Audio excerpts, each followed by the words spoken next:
இப்ப நடந்துட்டு இருக்கக்கூடிய ரஷ்யா உக்ரைன் பிரச்சனையா இருக்கட்டும், இஸ்ரேல் காசா பிரச்சனையா இருக்கட்டும், அது போக மியான்மர்ல சிவில் வார், சூடான்ல சிவில் வார், இது போல உலகத்துல பல இடங்கள்ல பிரச்சனைகள் இருக்கு. பிரதானமா தெரியக்கூடிய பிரச்சனைகள் இதுதான். இப்படி இருக்கும்போது இதனால அடுத்தடுத்த பிரச்சனைகளுக்கு லிங்க் ஆகிறதுக்கு ஏதாவது வாய்ப்பு இருக்கா? அதாவது உலகப்போரை நோக்கி போயிருமா? அதுக்கான சமிக்கைகள்லாம் ஏதாவது இருக்கா அப்படிங்கிறது போல கேட்டீங்கன்னா, இப்போதைக்கு இன்னும் அதுக்கான படி யாரும் எடுத்து வைக்கல. பட் ஆனா அதை தெரிஞ்சுக்க முடியும் அப்படிங்கிறது போல அனலிஸ்ட் தரப்புலாம் சொல்லிட்டு இருக்காங்க.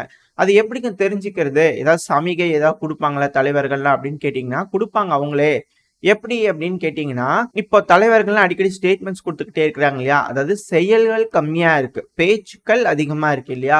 ஸோ இந்த பேச்சுக்கள் எப்போ குறைஞ்சு செயல்கள் அதிகமா இருக்கோ அப்ப நம்ம தெரிஞ்சுக்கலாம் அந்த படியில அவங்க எடுத்து கால் வச்சுட்டாங்க அப்படிங்கிறது போல. ஸோ அதுதான் 3ஆம் உலக யுத்தத்துக்கு கொண்டு போகும் அப்படிங்கிறது போல.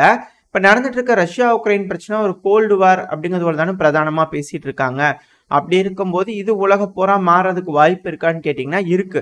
ஏன்னா அதுக்கான காய் நகர்த்தல்கள் நடந்துகிட்டு இருக்கு. அந்த காய் நகர்வுகள் இருதரப்புக்கும் ஃபேவரா ஒரு பாயிண்ட்ல வந்து முடியுது அப்படின்னா பிரச்சனை முடியும். அப்படி இல்லை, ஒரு சாராருக்கு லாபமா அமைகிற மாதிரி இருக்குன்ற பட்சத்துல இது கொஞ்சம் மோசமான நிலையை நோக்கி தான் போகும் அப்படிங்கிறதெல்லாம் சொல்லப்பட்டு வருது. அது மட்டும் இல்லாம இந்த இஸ்ரேல் காசா பிரச்சனையா இருக்கட்டும், இல்ல ரஷ்யா உக்ரைன் பிரச்சனையா இருக்கட்டும், இது எல்லாமே இந்த வர்த்தகத்தோட தொடர்பு இருக்கு அப்படிங்கிறது போல வாரும் ட்ரேடும் அப்படிங்கிறத சொல்லியிருப்போம் இல்லையா? அந்த வாரும் ட்ரேடுமோட அடுத்த எபிசோடு தான் இது. தொடர்ந்து இந்த பதிவுகளை பார்த்துக்கிட்டு இருக்கிறவங்களுக்கு நல்லா தெரியும் இந்த பதிவு எப்படிப்பட்ட பதிவுன்னு சொல்லிட்டு. தெரியாத நபர்கள் இருப்பீங்க இல்லையா? அவங்களுக்காக ஒரு சின்ன டிஸ்க்ளைமர். இந்த பதிவுல இருக்கிறது பூரா பொய் தான், பொய் தவிர எதுவும் இல்லை. விருப்பம் இருக்கிறவங்க கேளுங்க, சும்மா ஜாலியா கேட்கறதுக்கு நல்லா இருக்கு அப்படிங்கிறது போல கேட்கணும்னு நினைக்கிறவங்க தாராளமா கேட்கலாம். அப்படி இல்லைன்னா தயவுசெய்து ஸ்கிப் பண்ணிருங்க. நம்ம டைம் வேஸ்ட் பண்ணாம பதிவுக்குள்ள போயிடலாம். அனைவருக்கும் வணக்கம், நான் உங்கள் செந்தில், இது உங்கள் செந்தில் டிஃபென்ஸ். இப்ப நடந்துட்டு இருக்கக்கூடிய ரஷ்யா உக்ரைன் பிரச்சனையில உக்ரைனுக்கு அமெரிக்கா இந்த பிரச்சனையோட கோர்த்துடணும், எஸ்கலேட் பண்ணும். இஸ்ரேலுக்கு இப்ப நடந்துட்டு இருக்கக்கூடிய இஸ்ரேல் காசா பிரச்சனையில இஸ்ரேலுக்கு அமெரிக்கா எப்படியாவது பிடிச்சி உள்ள எழுத்தி விடணும், அந்த பிரச்சனை வந்து எஸ்கலேட் ஆகணும். ஸோ இருதரப்புலையுமே வந்து பாத்தீங்கன்னா பிரச்சனை எஸ்கலேட் பண்றதுக்கு ஆர்வமா இருக்காங்க. அப்படிதான் இந்த உக்ரைன் என்ன பண்ணிருக்காங்கன்னா திரும்ப திரும்ப, அதாவது முன்னாடியே நம்ம பார்த்தோம் ரஷ்யாவோட அர்மரியூ ஒரு செட்டில்மெண்ட்டுக்கு பக்கத்துல இருக்கக்கூடிய ரஷ்யாவோட ஃபேஸ்ட் அரே ரேடார் மேல தாக்குதல் பண்ணியிருந்தாங்க இல்லையா? இப்ப திரும்பவும் மே 27ஆம் தேதி உக்ரைனோட ட்ரோன்கள் ரஷ்யாவோட ஓனஸ்பர்க் பகுதியில் இருக்கக்கூடிய வேர்ன்ஸ் ரேடார் இருக்குல்ல, அதாவது ஃபேஸ்ட் அரே ரேடார், அந்த ரேடார் மேல ட்ரோன் தாக்குதல் பண்ணியிருக்கிறாங்க. இதனால என்ன அளவுக்கு சேதம் ஏற்பட்டிருக்கு அப்படிங்கிறது தெரியல. திரும்ப திரும்ப ரஷ்யாவோட ஏர் பேசஸ்ல தாக்குதல் பண்ணிருக்காங்க, மிலிட்டரி பேசஸ் மேல தாக்குதல் பண்றாங்க, இது போல பல விஷயங்கள் செய்யறாங்க. இந்த அரே ரேடார் மேல தாக்குதல் பண்ணா அது எஸ்கலேஷன் கேட்டீங்கன்னா ஆமா, மிகப்பெரிய எஸ்கலேஷன். ஆனா ரஷ்யா இப்ப வரைக்கும் பெருசா கண்டுக்கிற மாதிரி தெரியல, என்னமோ பண்ணிட்டு போ அப்படிங்கிறது போல அமைதியா இருக்கிற மாதிரி இருக்கு. ஏன் அப்படின்னா இது மட்டும் ஒன்ஸ் எஸ்கலேட் ஆகுது அப்படின்னா நேரா அமெரிக்காவுக்கு எதிராக தான் திரும்புவாங்க. ஏன்னா ஸ்ட்ராட்டஜிக்கான ஒரு அசர்ட் ரஷ்யாவுக்கு. இந்த அணு ஆயுதங்கள் ஏவுறாங்க அப்படின்னா இந்த அரே ரேடார்ஸ் வச்சு தான் கண்டுபிடிப்பாங்க. ஸோ அது ஒரு முக்கியமான ஒரு விஷயம். இந்த ரேடார் மேல தாக்குதல் பண்ணும்போது அமெரிக்கா சொல்லி தான் தாக்குதல் பண்றாங்க அப்படிங்கிறது போல பல அனலிஸ்ட் நம்மளே கூட சொல்லியிருப்போம். பட் ஆனா ரஷ்யா வந்து கொஞ்சம் பொறுமை காக்குறாங்க. என்ன காரணம் அப்படிங்கிறது தெரியல. ஆனா உக்ரைனுக்கு ஆதரவா இருக்கக்கூடிய அனலிஸ்ட்ல என்ன சொல்றாங்க அப்படின்னா, அதாவது ப்ரோ உக்ரைன் அனலிஸ்ட்ல என்ன சொல்றாங்க அப்படின்னா, ரஷ்யா வந்து நியூக்ளியர் ட்ரில் பண்ணாங்க இல்லையா, அதுக்கான பின்விளைவுகள் தான் இது அப்படிங்கிறது போல அவங்க தரப்புல இருந்து சொல்லப்பட்டு வருது. ஸோ இருதரப்புலையும் சொல்லக்கூடிய கருத்துக்கள் உங்ககிட்ட சொல்லியாச்சு. ஒன்னு அமெரிக்கா பண்றாங்க, அமெரிக்காவை உள்ள இழுத்து விடணும், இந்த ரெண்டு கருத்துக்கள். இன்னொன்னு உக்ரைன் அதுக்கு பழிவாங்கும் பள்ளமா இது செய்யறாங்க. நாங்களும் தயார், அணு ஆயுதம் போடு, நாங்களும் பாத்துக்கிறோம் அப்படிங்கிறது போல உக்ரைன் தரப்புலையும் ரெடியா இருக்கிறாங்க. ஒன்ஸ் எங்க மேல போட்டினா மேற்குலக நாடுகள் உங்க மேல போடுவாங்க, அதுக்கு நாங்க இப்ப ரெடி பண்றோம் அப்படிங்கிறது போல உக்ரைன் தரப்பு வந்து ஒரு மிரட்டல் கொடுக்குறாங்க அப்படிங்கிறத சொல்லப்பட்டு வருது. ஸோ இது வந்து கிளியரான எஸ்கலேஷன். இது அடுத்தடுத்த கட வளர்ச்சிக்கு இப்படியே கொண்டு போயிட்டே இருக்கும். இப்ப ரஃபால வந்துட்டீங்க அப்படின்னா, அப்படியே இஸ்ரேல் காசா பிரச்சனைக்கு வந்துட்டோம்னா, ரஃபால மிகப்பெரிய தாக்குதல் வந்து இஸ்ரேல் தரப்பு வந்து நடத்திட்டு இருக்காங்க. அந்த ரஃபா பகுதியில போக போக மக்களோட அழிவு வந்து பாத்தீங்கன்னா அந்த சிவிலியனோட டெத் கவுண்ட் வந்து ரொம்ப அதிகமா இருக்கு. ஸோ இப்படி இருக்கிறதுனால உலகத்துல இருக்கக்கூடிய பல நாடுகளும் திரும்பிக்கிறாங்க, இஸ்ரேலுக்கு எதிரான நிலைகளை எடுக்கிறாங்க. அதுவும் குறிப்பா யூரோப்பியன் நாடுகள். இதுக்கு பின்னாடி மிகப்பெரிய ஒரு சீக்ரெட்டான ஒரு விஷயம் ஒளிஞ்சிருக்கு. நம்ம இதை பேச பேச லைனா ஒன்னொன்னா வெளியே வர ஆரம்பிக்கும். அந்த ரஷ்யா உக்ரைன் பிரச்சனையில அது தொடர்ந்து நடந்துகிட்டே இருக்கும்போது ரஷ்யாவை சில நாடுகள் வந்து ப்ராக்சியா பயன்படுத்திக்கலாம், இதை பயன்படுத்தி நம்மளுக்கு வேணுங்கிற ஆதாயங்கள் அடைஞ்சுக்கலாம் அப்படின்னு சில நாடுகள் நினைக்குது. இதே போல இந்த உக்ரைனை வந்து சாதகமா பயன்படுத்தி உக்ரைனுக்கு சில நாடுகள் உதவுறதுனால அதை ப்ராக்சியா பயன்படுத்தி நம்ம சில பயன்கள் அடைஞ்சுக்கலாம் அப்படிங்கிறது போல சில நாடுகள் நினைக்கிறாங்க. சரி, ஓகே, இதுல பிரதானமா இருக்கக்கூடிய விஷயம் என்ன, யார் யாருக்கு ஹெல்ப் பண்ணிக்கணும்னு நினைக்கிறாங்க அப்படின்னா, இந்த உக்ரைனுக்கு உதவக்கூடிய நாடுகள்ல பிரதானமா இருக்கிறது அமெரிக்கா. இந்த அமெரிக்கா இன்னொரு தடவை சீனா கூட 2027 கூட போர் தொடுக்க போறதா சொல்லியிருக்கிறாங்க. அந்த சமயத்துல ரஷ்யா வந்து பயங்கர வீக்கா இருக்கணும், சீனாக்கு உதவ முடியாத நிலையில இருக்கணும். அப்படி இருந்தாதான் இந்த ரஷ்யான்றது இருக்கக்கூடாது, ரஷ்யன் ஃபெடரேஷன்ங்கிறது இருக்கக்கூடாது. அது பல பகுதிகளா பிரிச்சு துண்டு துண்டா பிரிச்சு சூறையாடிட்டாங்க, அதாவது நல்வழிப்படுத்திட்டாங்க அங்க இருக்கிற மக்களை. அப்படின்னா அமெரிக்கா வந்து பாத்தீங்கன்னா ஜாலியா இருந்துக்கலாம், தனியா வச்சு ஃபேஸ் பண்ணி ரெடி பண்ணிடலாம் சீனாவை. அப்படி இல்லை அப்படின்னா அமெரிக்காவுக்கு சிக்கல். ஸோ அதுக்குள்ள இந்த பிரச்சனை வந்து ஏதாவது செஞ்சு ஆகணும் அப்படிங்கிறது போல யோசிச்சுட்டு இருக்காங்க. அதுக்காக உக்ரைனை பயன்படுத்துறாங்க அப்படிங்கிறது போல சில அனலிஸ்ட் தரப்பு வந்து கருத்துக்கள் இருக்கு. இதே ரஷ்யா கிட்ட வந்துட்டோம்னு வச்சுக்கோங்களேன், நார்த் கொரியாவா இருக்கட்டும், ஈரானா இருக்கட்டும், சீனாவா இருக்கட்டும், இவங்க எல்லாரும் ரஷ்யாவோட நட்பா இருக்காங்க. பட் இருந்தாலுமே அதே தான் அங்கேயும்.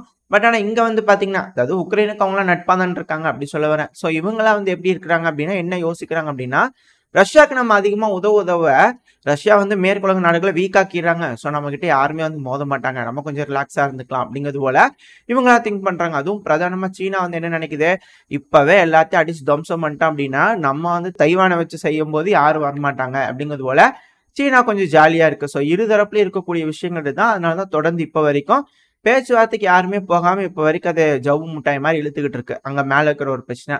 ஆனா ரஷ்யாங்கிறது உக்ரைன் மாதிரி கிடையாது. ரஷ்யாக்குன்னு சில பல பவர்கள் இருக்கு. ரஷ்யாங்கிறது ஒரு சூப்பர் பவர் நாடு, அது ப்ராக்சியா இருக்கிறதுக்கு அது விரும்பாது இல்லையா. ஸோ அது என்ன பண்ணுது, தன்னிச்சையா சில வேலைகளை செய்யணும், நம்மளுக்கு உதவுறவங்களை மட்டுமே நம்ம நம்பி இருக்கக்கூடாதுன்றதுக்காக சில பல வேலைகளை செய்யணும் அப்படிங்கிறது போல பண்றாங்க. அப்படித்தான் வந்து பாத்தீங்கன்னா ஆப்பிரிக்கால பல இடங்களையும் காய் நகர்த்தல் செஞ்சுட்டு இருந்தாங்க. இப்ப சக்சஸ்ஃபுல்லா அது எல்லாமே அவங்களுக்கு பலன் அடிக்க ஆரம்பிச்சிருக்கு. அதுல குறிப்பா சூடான். இந்த சூடான்ல சிவில் வார் ரொம்ப நாளா போயிட்டு இருக்கு. இப்ப அதுக்கு முடிவுக்கு வந்துடும் போல தெரியுது அப்படிங்கிறது போல என்னோட ஒரு தனிப்பட்ட கருத்து. காரணம் என்னன்னா, 3 நாளைக்கு முன்னாடி ஒரு செய்தி வருது, சூடானோட ராணுவம் இருக்காங்க இல்லையா, ஆக்சுவலா RSFங்கிறது வந்து பாத்தீங்கன்னா ரஷ்யாவுக்கும், ராணுவங்கிறது வந்து பாத்தீங்கன்னா அமெரிக்காவுக்கு சார்பாகவும் இருக்கிற மாதிரி தான் சொல்லப்பட்டு வந்துச்சு சில நபர்களால. பட் அதெல்லாம் நம்ம போய் பார்த்தது இல்லை இல்லையா, அதனால நம்மளுக்கு தெரியாது. பட் ஆனா வந்து பாத்தீங்கன்னா இப்போ சூடானோட ராணுவம் இருக்காங்களா, சூடானோட அரசாங்கம் வந்து ரஷ்யாவோட சரி இப்போ உனக்கு என்ன போட்டு தான் வேணும், வா வச்சுக்கோ, வா அக்ரிமெண்ட் போட்டுக்கலாமா அப்படிங்கிறது போல ராணுவ தரப்புல இருந்து கூப்பிட்டுருக்காங்க. ஸோ ரஷ்யாவுக்கு இங்க ஒரு கிளியரான வின். சூடான், சாது, புர்கினா ஃபாசோ, மாலி, நிஜர்னு ஒரு என்டையர் சஹேல் ரீஜனையே ரஷ்யா வந்து அவங்க கட்டுப்பாட்டுக்குள்ள வச்சுக்கிற மாதிரி ஆயிரும். இதுக்கு பின்னாடி இன்னும் நிறைய விஷயங்கள் இருக்கு, இப்போ நம்ம இதை பார்த்துருவோம். இப்போ இந்த சூடான்ல வந்து பாத்தீங்கன்னா RSFங்கிறது வந்து நம்ம ரஷ்யாவோட ஃபேவர் அப்படிங்கிறது போல எப்படி சொல்றோம்னா, ஏன்னா அவங்க வந்து இந்த போர்ட் சூடான் வந்து நாங்க ரஷ்யாவுக்கு கொடுக்குறோம், பேஸ் வச்சுக்கோங்க அப்படிங்கிறது போல அவங்க தரப்புல ஒரு டீல் போட்டிருந்தாங்க. இப்போ அதுக்கப்புறம் தான் இங்க சிவில் வாரே ஆரம்பிச்சது. பட் இப்போ வரைக்கும் RSF வந்து கொஞ்சம் மேஜர் ரோல் வகிக்கிறாங்க. சில இடங்கள்ல ராணுவம், சூடானோட ராணுவம் சில இடத்துல கவுண்டர் அட்டாக் பண்ணாங்க, ஜெயிக்கிற மாதிரியான ஒரு நிலை வந்தது. பட் ஆனால் இப்போ திரும்ப அது போல இல்லை. இது தொடர்ந்து நடந்துகிட்டே இருக்கும்போது சூடானோட ராணுவம் தோக்குற நிலைமைக்கு போயிடும் அப்படிங்கிற ஒரு காரணத்தினால இப்போ சூடான் ஒரு படி இறங்கி வந்து ரஷ்யாகிட்டே ஓடிக்கிறாங்க அப்படிங்கிற சொல்லப்பட்டு வருது. ஸோ நம்மளால புரிஞ்சுக்க முடியுது, இந்த செய்தியை வச்சு பார்க்கும்போது நம்மளால புரிஞ்சுக்க முடியுது. ஸோ ரஷ்யா இந்த பகுதியில என்டர் ஆகுறாங்க அப்படிங்கிறது போல. இப்போ இதுக்கும் இஸ்ரேல் காசா பிரச்சனையில ஏதாவது ரிஃப்ளெக்ட் ஆகுமான்னு கேட்டீங்கன்னா ரொம்ப அதிக அளவுல ரிஃப்ளெக்ட் ஆகும். முதல்ல இந்த இஸ்ரேல்ல நடக்கக்கூடிய விஷயங்கள்லாம் நம்ம தெளிவா ஒரு பாயிண்டா எடுத்து பார்க்கணும். இப்ப ரஷ்யாவை எடுத்து ஒரு சைடு வச்சிடலாம். இப்ப நம்ம இந்த இஸ்ரேல் காசா பிரச்சனைக்கு வந்துடலாம். இப்ப இந்த இஸ்ரேல் காசா பிரச்சனையில இஸ்ரேல் பல விஷயங்கள் செய்யறாங்க. பட் அது எல்லாத்துக்குமே சம்பந்தமே இல்லாம ஈராக்ல இருந்தும் சரி, ஹவுதீஸும் சரி, இலியாத் பகுதியில வந்து ட்ரோன்கள் அனுப்பிட்டே இருக்காங்க. இன்னப்பா இருக்குது அங்க, அது ஏதோ காலியான இடம் இருக்குதாமா, அங்க போய் விழுந்து வெடிக்குது. சும்மா இப்ப கூட ஒரு 3 ட்ரோன்கள் இந்த ரஃபா பகுதியை வந்து தாக்குனதுக்கு 3 ட்ரோன்கள் ஏவி விட்டுருக்காங்க. அது வந்து எலியாட் பகுதியில விழுந்திருக்கு. இப்போ ஹமாஸோட அட்டாக்ஸ் எங்க இருக்கு, ஈராக்கா இருக்கட்டும் இல்ல ஹவுதீஸா இருக்கட்டும், லெபனான்ஸா இருக்கட்டும், அதாவது லெபனான், காசா இவங்கள ஒரு சைடு வச்சுக்கோங்க. ஹவுதீஸையும் நீங்க ஈராக்கி எடுத்துங்க. இங்க இருக்கிற ரெசிஸ்டன்ஸ் எல்லாம் வந்து பாத்தீங்கன்னா எல்லாம் குறிப்பா அந்த சிரியால இருக்கக்கூடிய ரெசிஸ்டன்ஸ் இவங்களாம் வந்து பாத்தீங்கன்னா எலியாத் பகுதியிலேயே குறி வைக்கிறாங்களே, அப்படி என்னதான் இருக்கு அங்க அப்படிங்கிறது போல கேள்விகள் வருது இல்லையா. அங்க ஒண்ணுமே இல்லை, அங்க ஒரு சீக்ரெட்டான ஒரு பைப்லைன் இருக்கு. அந்த பைப்லைனை எலியாத்துல இருந்து அஸ்கலான் வரைக்கும் ஒரு பைப்லைன் இருக்கு.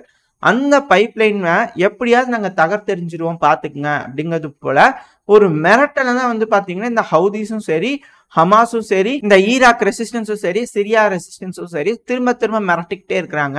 ஸோ அந்த ஒரு பாயிண்ட்ல தான் உலக நாடுகள்லாம் வந்து பாத்தீங்கன்னா கொஞ்சம், அது குறிப்பா யூரோப்பியன் யூனியன்லாம் கொஞ்சம் பயமா இருக்காங்க. அது என்னப்பா அது எலியாத்து, அஸ்கலான், இதை EAPC பைப்லைன் அப்படிங்கிறத சொல்லுவாங்க. இது என்னது, அவ்வளவு முக்கியமா இந்த பைப் லைன் அப்படின்னு கேட்டீங்கன்னா, இது லேண்ட் வழியா போகக்கூடிய பைப் லைன் தான். இந்த பைப் லைனுக்கு எப்படி என்ன பண்ணுவாங்க, ஆயில் கொண்டு வந்து சப்ளை பண்ணுவாங்க. அந்த ஆயில் எங்கிருந்து வருது அப்படின்னா, சிரியாவா இருக்கட்டும், ஈராக்கா இருக்கட்டும், அங்கிருந்து பம்ப் பண்ணக்கூடிய ஆயில்லாம் வந்து பாத்தீங்கன்னா அப்படியே சவுதியை சுத்திட்டு இந்த செங்கடல் வழியா வந்தது அப்படின்னா, எலியாத்துல போய் அங்க போர்ட்டை அடிச்சாங்க அப்படின்னா, அந்த கண்டெய்னர்ஸ்ல இருந்து அந்த பைப் லைன் வழியா எலியாத்துல இருந்து அஸ்கலான் வரைக்கும் பைப் லைன்ல அடிப்பாங்க. அப்படி போகும்போது இஸ்ரேல்ல வந்து பாத்தீங்கன்னா ஒரு மிகப்பெரிய ஆயில் ஸ்டோரேஜ் ஃபெசிலிட்டி இருக்கு. எந்த அளவுக்கு அப்படின்னா 3.7 மில்லியன் கியூபிக் மீட்டர் அளவுக்கான ஸ்டோரேஜ் ஃபெசிலிட்டி இருக்கு. இந்த பைப் லைனோட கிலோமீட்டர் எவ்வளவு அப்படின்னு கேட்டீங்கன்னா 254 கிலோமீட்டர். எந்த வருஷத்துல இந்த பைப் லைன் போடப்பட்டதுன்னு கேட்டீங்கன்னா 1968ல போடப்பட்டது. அந்த சமயம்லாம் ஈரான்லாம் வந்து பாத்தீங்கன்னா அமெரிக்காவுக்கு ரொம்ப நட்பு நாடுகளா இருந்தாங்க.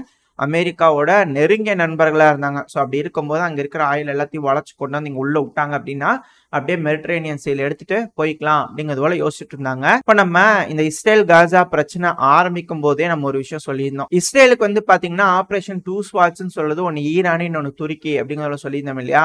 அந்த டைம்ல வந்து பாத்தீங்கன்னா நம்ம இதெல்லாம் பேசியிருந்தோம் அப்படின்னா பெருமளவுல உங்களுக்கு மேட்ச் ஆயிருக்கா, சிங்க் ஆயிருக்காது, ஏதோ வளரிட்டு இருக்கிறான் போலாம் அப்படிங்கிறது போல போயிருப்பீங்க. ஆனா இப்போ சமீபத்துல துருக்கியோட அதிபர் இருக்கிறார் இல்லையா, இஸ்ரேல் ஏதாவது செஞ்சிருவாங்க எங்களையா அப்படிங்கிறது போல அவரோட வாயிலிருந்தே ஒரு விஷயங்கள் வெளியே வருது அப்படின்னா நம்ம ஒரு விஷயத்த புரிஞ்சுக்கணும். இப்போ ஆயிலோட ஹப்பா யார் இருக்கணும்னு ஆசைப்படுறா? துருக்கி ஆசைப்படுறாங்க. இப்போ இஸ்ரேல் வந்து பாத்தீங்கன்னா இந்த பகுதியில இஏபிசி பைப் லைன் வச்சிருக்கும் போது அவங்க தான் ஆயிலோட ஹப்பா இருக்கணும். அதாவது இந்த மிடில் ஈஸ்ட் நாடுகளை டிபெண்ட் பண்ணாம அவங்கள மிரட்டிக்கிட்டே அவங்க கிட்ட பணிஞ்சு போகாம எல்லா ஆயிலையும் அவங்களே எடுத்துட்டு வந்து அவங்களோட ராணுவத்தை பயன்படுத்தி அவங்க எல்லாத்தையும் அவங்க கட்டுப்பாட்டுக்குள்ளே வச்சுட்டாங்கன்னா அப்படியே சுத்தி வந்து இந்த எலியாத்துல விட்டாங்கன்னா அஸ்கலான் வழியா வெளியே எடுத்துட்டு அப்படியே டாட்டா பாய் பாய்னு மெடிட்ரேனியன் சி வழியா கூட்டிட்டு போயிடலாம் அந்த ஆயில் கண்டெய்னர்ஸ் எல்லாம். ஏன்ப்பா அதுக்கு தான் ஜியூஸ் கெனால் இருக்குல்லப்பா, அதில் எடுத்துட்டு போயிட மாட்டாங்களா? இங்க கொண்டு நீங்க துருக்குனாதான் அங்க வெளியே வருமா அப்படிங்கிறதோட உங்களுக்கு ஒரு கேள்வி வரும். இங்கதான் நம்ம ஒரு மிகப்பெரிய விஷயத்த நோட் பண்ணோம். இந்த ஜியூஸ் கால்வாய் இருக்கு இல்லையா, அந்த எஜிப்தோடது, அந்த கால்வாயில பயணம் செய்யக்கூடிய கண்டெய்னர்ஸுக்குன்னு சர்டைன் ரேஞ்ச் இருக்கு. அதாவது ஜியூஸ் மேக்ஸ்ன்னு சொல்லக்கூடிய கண்டெய்னர்ஸ் வரைக்கும் தான் மேக்சிமம் அதுல அலௌடு. இந்த வெரி லார்ஜ் கண்டெய்னர்ஸ்லாம் வந்து பாத்தீங்கன்னா அதுல அலோவ் பண்ண மாட்டாங்க. ஸோ அப்படி பார்க்கும்போது ஒரு தடவை ஷிப்பு லோட் அடிக்குதுன்னு வச்சுக்கோங்களேன், இந்த போகும்போது மெடிட்ரேனியன் சீவில் இந்த ஷிப் வழியாவே போய் டாக் ஆகும். ஸோ அப்படி போகும்போது எந்த அளவுக்கான ஆயிலை வந்து எடுத்துட்டு போக முடியும் அந்த ஜூயஸ் கால்வாயில் அப்படின்னு கேட்டிங்கன்னா மொத்தம் 2.5 மில்லியன் பேரல்ஸ் அளவுக்கான விஷயத்தை வந்து எடுத்துட்டு போக முடியும். அந்த ஜூஸ் மேக்ஸ்ன்னு சொல்லக்கூடிய 285 மீட்டர் இருக்கக்கூடிய கண்டெய்னர் தான் வந்து பாத்தீங்கன்னா அலோவ் பண்ணுவாங்க ஜூஸ் மேக்ஸ். அதுக்கு மேல தான் அலோவ் பண்ண மாட்டாங்க. ஆனா இஸ்ரேலோட இந்த எலியாட் பகுதி இருக்கு இல்லையா, அந்த எலியாட் பகுதியில் இருக்கக்கூடிய போர்ட்ல VLCCன்னு சொல்லக்கூடிய கண்டெய்னர்ஸை கூட கொண்டு போய் டாக் பண்ண முடியும். அதனால தோராயமா 23 மில்லியன் பேரல் அளவுக்கான ஆயிலை வந்து பம்ப் அவுட் பண்ண முடியும். சோ அதுல அந்த அளவுக்கான ஆயில் ஃப்ளோ பண்ண முடியும் அப்படிங்கிறதுனால இஸ்ரேல்னால டிஸ்கவுண்ட்ஸ் கொடுக்க முடியும். ஆனா ஜியூஸ் கால்வாயில போகும்போது அதிகமான சுங்க வரிகள் ஆகும் அந்த அளவுக்கு போகும்போது. இதுல இன்னொரு பிரச்சனையும் இருக்கு. சமீபத்துல சீனாவை கொண்டு போய் இந்த எவர் கிரீன் கொண்டு போய் அண்டை கொடுத்தது இல்லையா, அது போல லைனா 3 போய் அண்டை கொடுத்துருச்சுன்னு வச்சுக்கோங்களேன், அவ்வளவுதான், சோழி முடிஞ்சுது. ஸோ கண்டெய்னர்ஸ்ல வந்து ட்ரேட் பண்ண முடியாது. அப்புறம் இந்த இஸ்ரேலோட இந்த பகுதி இந்த பைப் லைன் இருக்கு இல்லையா, இதுல ஈரானுக்கும் ஒரு பங்கு இருக்கு. ஈரான் வந்து சுவிட்சர்லாந்துல வந்து கோர்ட்ல கேஸ் போட்டிருக்காங்க. அதுக்கு சுவிட்சர்லாந்து கோர்ட் வந்து பாத்தீங்கன்னா தீர்ப்பே கொடுத்திருந்தாங்க. $1 பில்லியன் வந்து பாத்தீங்கன்னா நீங்க ஈரானுக்கு கொடுக்கணுங்க உங்களோட ப்ராஃபிட் ஷேரிங்ல அப்படிங்கிறது போல. அது பல சட்டத்திட்டங்கள் அந்த டைம்ல போட்டது. ஸோ அதுக்கு வந்து சொல்லியிருக்கிறாங்க, அதெல்லாம் கேட்க முடியாது, ஈரான் எங்க கூட நட்புறவு ஆடினாங்கன்னா நாங்க கொடுக்குறோம், நட்பு இல்லை அப்படின்னா எதுக்கு பணம் அப்படிங்கிறது போல இஸ்ரேல் தரப்புல இருந்து ஸ்ட்ராங்கா இருந்துட்டாங்க. அது மட்டும் இல்லாம இப்ப வரைக்கும் அந்த இஏபிசி பைப் லைன்ல எந்த அளவுக்கான வர்த்தகங்கள் நடந்துட்டு இருக்கு அப்படிங்கிறத இஸ்ரேல் யாருக்கிட்டையுமே சொல்ல மாட்டாங்க, ரொம்ப ரகசியமா வச்சுக்குவாங்க. ஏன்னா அந்த வர்த்தகம் பண்றாங்க இல்லையா, அப்படி பண்றவங்களோட விஷயத்த வந்து மறைக்கணும், யாரு பண்ணிக்கிறாங்க எவ்வளவு பண்ணிக்கிறாங்க அப்படிங்கிற விஷயத்த வெளியே சொல்லக்கூடாதுன்றதுக்காக ரொம்ப பத்திரமா வச்சிருக்காங்க. இதுதான் சீக்ரெட் பைப் லைன் அப்படிங்கிறத சொன்னேன். ஸோ அந்த இடத்துல என்ன வர்த்தகம் நடக்குது, எந்த அளவுக்கான ஆயில் பைப் ஆயிட்டு இருக்கு அப்படிங்கிறதே தெரியாது. இப்போ அந்த ரஷ்யாவை எடுத்துக்கங்க, சூடான்ல வந்து போர்ட் அடிச்சு அங்க உட்காந்துட்டாங்கன்னா ஐ எம் வாட்சிங், ஓடவும் முடியாது ஒழியவும் முடியாது அப்படிங்கிறது போல அங்க வந்து உட்காந்துட்டாங்க. இப்போ நார்த் ஸ்ட்ரீம் பைப் லைன் அடிச்சா இந்த வந்துட்டேன், இந்த வரேன் வந்துட்டேன் அப்படிங்கிறது போல அங்க வர போறாங்க. இதுக்கப்புறம் எப்படி இருக்கும்? ஸோ இஸ்ரேலுக்கு வந்து பாத்தீங்கன்னா 2 ஸ்வாடு, ஒன்னு துருக்கி ஒன்னு ஈரான். அதுல இப்போ வரைக்கும் நான் கிளியரா இருக்கேன், அதுதான் அங்க இருக்கக்கூடிய டார்கெட்னு சொல்லிட்டு. ஸோ இப்படி இருக்கும்போது 2 பேர்த்துக்கும் இந்த பிரச்சனைக்குள்ள இழுத்து விடவே முடியல. எது பண்ணியுமே ஒண்ணும் பண்ண முடியல. ஸோ எல்லாம் அமைதியா இருக்காங்க. இப்ப இஸ்ரேலுக்கு என்ன பண்றாங்கன்னே தெரியல. ஏங்க இந்த 40க்கு 10 கிலோமீட்டர் இஸ்ரேல் கிட்ட டேங்க் இருக்குது. மெக்கார்வா டேங்க் வச்சுக்கிறாங்க. இந்த கிலோமீட்டரை ஒரு நாளைக்கு 10 தடவை போயிட்டு வந்துருவாங்க. என்ன ஹமாஸ் என்ன இன்ஃபேன்ட்ரி ஃபைட்டிங் வெஹிக்கிள், ஆர்ட்லரி ரேஞ்சு இதெல்லாம் பண்ண முடியாது. ஏர் சப்போர்ட் இது மாதிரியா இருக்குது ஹமாஸ்க்கு? ஒன்றும் கிடையாது. 3 மணி நேரத்தில் க்ளோஸ் பண்ண முடியும். அந்த போரையை இன்னும் ட்ராக் பண்ணிட்டே இருக்காங்கன்னா வேற வழியே இல்லை. அவங்க இதை எஸ்கலேட் பண்ணணும்னு நினைக்கிறாங்க. அதுக்கு வேற ஆப்ஷனே கிடைக்க மாட்டேங்குது. யாருமே எஸ்கலேட் பண்ண விரும்ப மாட்டேறாங்க. ஸோ இந்த ஒரு காரணத்தினால தான் இப்போ சூடான் வந்து மனசு மாறினதுனால யூரோப்பியன் யூனியன்ல இருக்கக்கூடிய பல நாடுகளும் மனசு மாறிட்டாங்க அப்படின்னு சொல்லப்பட்டு வருது. ஏன்னா ரஷ்யா ஒன்ஸ் அங்கே வந்து உட்காந்துட்டு ஐ எம் வாட்சிங் அப்படின்னாங்கன்னா என்ன ஆகும்? ஆல்ரெடி ரஷ்யா கிட்ட இருந்து ஆயில் வரணும், அது வேற வாங்க மாட்டேன்னு சாங்ஷன் போட்டிருக்கோம். இப்போ இந்த பைப்ல வேற வரக்கூடிய பைப் லைன்ல இருந்து ஆயில் வரல அப்படின்னா என்ன பண்றது? ஒன்றும் பண்ண முடியாது இல்லையா? ஸோ அது ஒரு மிகப்பெரிய செக்கா இருக்கனால இஸ்ரேலுக்கு யூரோப்ல இருக்கக்கூடிய நாடுகள்லாம் இப்போ முதுக காட்ட ஆரம்பிச்சிட்டாங்க அப்படின்னு சொல்லப்பட்டு வருது. இதோட முடிச்சுக்கலாம் இந்த பதிவு. வாரம் ட்ரேடமோட அடுத்த பதிவு கூடிய சீக்கிரத்துல அடுத்த பார்ட் வரும். இந்த பதிவு உங்களுக்கு பிடிச்சிருக்கு, அவங்களோட ஆதரவு எந்த அளவுக்கு இருக்கு, நான் சொல்ற பொய்யெல்லாம் நீங்க கேட்டுக்கிட்டு எந்த அளவுக்கு சந்தோஷப்படுறீங்க அப்படிங்கிற உங்களோட கருத்துக்களை கமெண்ட் செக்ஷன் சொல்லலாம். ஒருவேளை உங்களுக்கு இது பிடிச்சிருக்கு, கன்யூஸா போடலாம் அப்படின்னு நீங்க நினைச்சீங்கன்னா கமெண்ட் செக்ஷன் சொல்லுங்க. ஒருவேளை உங்களுக்கு பிடிச்சதுன்னா இது போல தொடர்ந்து பல பதிவுகள் வந்துகிட்டே இருக்கும். உங்களோட ஆதரவு எனக்கு எப்போ இருக்குன்ற நம்பிக்கையில் இந்த பதிவு நான் முடிச்சுக்கலாம். இந்த பதிவு நல்லா இருக்குன்ற நம்பிக்கையில் அடுத்த பதிவு உங்களை சந்திக்கிறேன். அது வரைக்கும் ஸ்டே சேஃப். Bye bye.